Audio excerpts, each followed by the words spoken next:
दोस्तों आपके लगभग हर एग्जाम में फ्रैक्शंस के एलसीएम और एचसीएफ से प्रश्न पूछा जाता है। तो देखिए यहाँ पर ये फ्रैक्शंस दिए हुए थे और आपको इनका एलसीएम फाइंड करना था। तो जब भी फ्रैक्शंस का एलसीएम फाइंड करना हो तो जो इनके न्यूमरेटर होते हैं, देखिए न्यूमरेटर क्या है, एलसीएम ऑफ 1, 2, 5, 4। और आपको डिनोमिनेटर्स जो होते हैं जैसे 3, 9, 6 और 27, इनका एचसीएफ फाइंड करना होता है। तो एलसीएम आप 1, 2, 5, 4 का निकालेंगे तो ये आएगा 20 और एचसीएफ ऑफ 3, 9, 6, 27 का आएगा 3। इसका मतलब एलसीएम ऑफ दीज फ्रैक्शंस जो होगा वो 20/3 होगा। सी ऑप्शन बिल्कुल करेक्ट है। लगभग एसएससी के सारे एग्जाम्स और रेलवे के एग्जाम्स में यूनिट डिजिट से ऐसा प्रश्न रहता है। तो देखिए दोस्तों, आपको हमेशा यूनिट डिजिट पर ही फोकस करना है। जहां पर 7 है, 7 की पावर जब भी आप 4 करेंगे तो आपको यूनिट डिजिट 1 मिलेगा। इसका मतलब हुआ दोस्तों 153 को इस 4 से विभाजित करिए तो जितना शेष बचेगा 38 बार जाएगा और एक शेष बचेगा। तो बस जो शेष बचा आपको 2467 की पावर वही रखना है, 2467 की पावर 1 गुणा 341 की पावर 72। यहां देखिए यूनिट डिजिट 1 है, इसका मतलब 1 की कितनी भी पावर हो जाए वो यूनिट डिजिट 1 ही आएगा। तो 2467 की पावर 1 मतलब यूनिट डिजिट 7 हो गया, गुणा 1 की पावर 72, 1 ही आएगा। तो यूनिट डिजिट इस तरीके से 7 मिलेगा इस पूरे टर्म का। इस तरीके से दोस्तों डी ऑप्शन बिल्कुल करेक्ट है। दोस्तों डिविजिबिलिटी से लगभग हर एग्जाम में आपके प्रश्न पूछा जाता है। क्या क्वेश्चन है, वह छोटी से छोटी संख्या ज्ञात करो जिसे 80, 36, 42 में जोड़ने पर प्राप्त संख्या 11 की गुणज हो। सबसे पहले हम दोस्तों आपको बताते हैं कि आप कम से कम समय में ये कैसे पता लगा सकते हैं कि कोई बड़ी से बड़ी संख्या 11 से विभाजित है या नहीं है। इसके लिए दोस्तों देखिए जो संख्या दी गई है 80, 36, 42, इसमें आपको जो ऑड प्लेसेस पे नंबर हैं उनको ऐड कर लेना है। जैसे 2 और 6 8 हो गया, 8 और 0 8 हो जाएगा। अब जो इवन प्लेसेस पे नंबर हैं उनको ऐड कर लीजिए, 4 और 3 7, 7 और 8 15 हो जाएगा। इनका अंतर देखिए दोस्तों क्या आ रहा है, 7 आ रहा है। अगर दोस्तों इन दोनों का अंतर 0 के बराबर आता या कोई ऐसी संख्या आती जो 11 से विभाजित होती, जैसे 11, 22, 33, तो ये बड़ी से बड़ी संख्या भी दोस्तों 11 से विभाजित हो जाती। अब दोस्तों आपको इसमें सबसे छोटी संख्या कौन सी जोड़ी जाए जिससे कि ये पूरी संख्या 11 से विभाजित हो जाए। तो दोस्तों यूनिट डिजिट में जोड़ेगा, मतलब ये 2 में जोड़ना है आपको।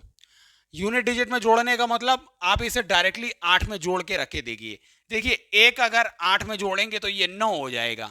15 और 9 का अंतर ना तो 0 है और ना ही 11 से विभाजित होने वाली संख्या है। 4 रखेंगे, 8 4 12 होगा, 15 और 12 का अंतर फिर से आ गया, 3 आएगा, तो ये भी नहीं होगा। 7 रखेंगे दोस्तों, 8 और 7 15 हो जाएगा।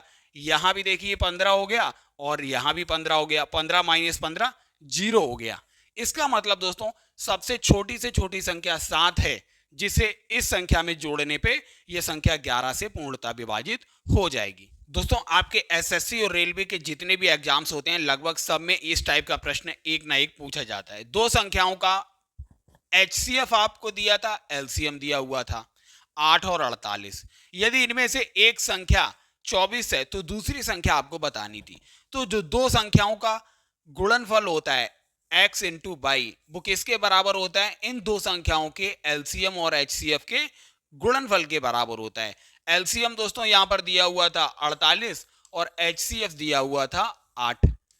बस एक संख्या दी हुई थी 24, x की वैल्यू 24 दी हुई थी, तो 24 गुणा 22 बराबर 48 गुणा 8 हो जाएगा। तो यहां से ये कट हो जाएगा, 24 से 48 दो बार कट होगा, तो 22 की वैल्यू हो जाएगी 8 दूनी 16, मीन्स इस तरीके से सी ऑप्शन करेक्ट हो जाएगा।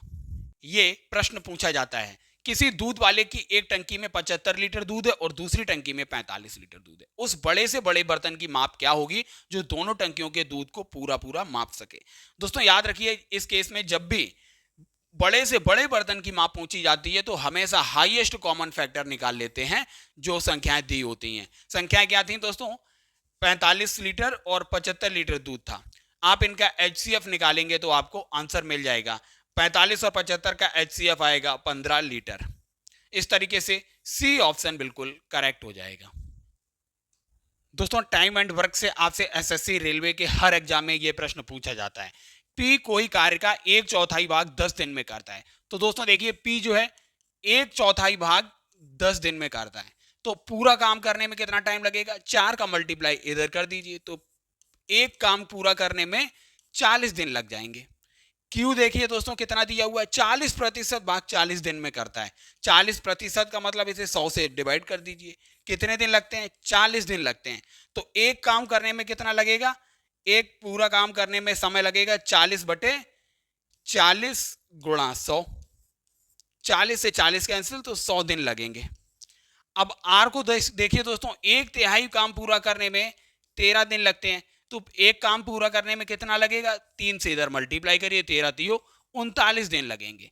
तो ऑब्वियस सी बात है, सबसे कम दिन किसे लग रहे हैं, आर को लग रहे हैं 39। यही पूछा गया था, सबसे पहले कौन पूरा करेगा। दोस्तों एसएससी और रेलवे एग्जाम्स में चतुर्भुज से लगभग इस टाइप के प्रश्न आपसे पूछे जाते हैं। देखिए यहाँ पे चक्रीय चतुर्भुज से प्रश्न है, यदि किसी चक्रीय चतुर्भुज के सम्मुख कोणों का अनुपात 3:7 है तो आपको बड़ा कोण बताना है। तो चक्रीय चतुर्भुज की दोस्तों क्या विशेषता होती है, जो सम्मुख कोण होते हैं, सम्मुख कोणों का योग हमेशा कितना होता है, 180 डिग्री होता है, याद रखिए। तो 3x प्लस का 7x बराबर 180 रखिए, तो यहाँ से x की वैल्यू 18 मिल जाएगी।